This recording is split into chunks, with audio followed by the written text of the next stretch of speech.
നമുക്ക് ഈ റോംബസിന്റെ പെരിമീറ്റർ എത്രയാണെന്ന് കണ്ടുപിടിക്കണം. ക്വസ്റ്റ്യനിൽ ഇതിന്റെ ഏരിയയും ഒരു ഡയഗണലിന്റെ ലെങ്തും നമുക്ക് തന്നിട്ടുണ്ട്. ഇതിന്റെ ഏരിയ 216 സെന്റിമീറ്റർ സ്ക്വയർ ആണ്. ഇതിന്റെ ഒരു ഡയഗണൽ 24 സെന്റിമീറ്റർ ആണ്.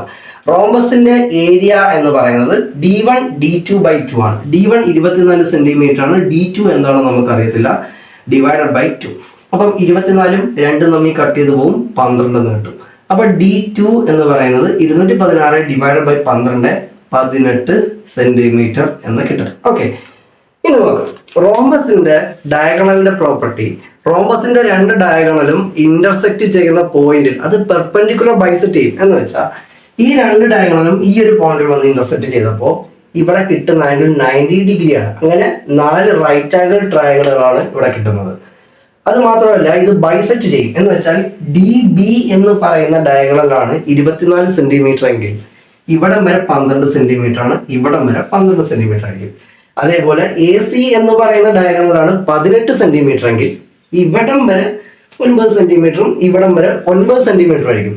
അപ്പോൾ ഈ റൈറ്റ് ആംഗിൾ ട്രയാംഗിളിന്റെ AB എന്ന് പറയുന്ന ഹൈപ്പോട്ടേനിയസ് നമുക്ക് ഇതിനകത്ത് കണ്ടുപിടിക്കാം. റൈറ്റ് ആംഗിൾ ട്രയാംഗിളിന്റെ ഹൈപ്പോട്ടേനിയസ് എന്ന് പറയുന്നത് റൂട്ട് പെർപെൻഡിക്കുലർ സ്ക്വയർ പ്ലസ് ബേസിന്റെ സ്ക്വയർ ആണ്. അപ്പോൾ റൂട്ട് 12ന്റെ സ്ക്വയർ പ്ലസ് 9ന്റെ സ്ക്വയർ.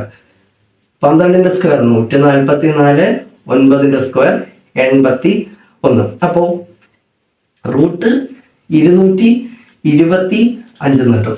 റൂട്ട് 225 എന്ന് പറയുന്നത് 15 ആണ്. ഓക്കെ, അപ്പൊ ഈ റോംബസിന്റെ ഒരു സൈഡ് 15 സെന്റിമീറ്റർ എന്ന് കിട്ടി.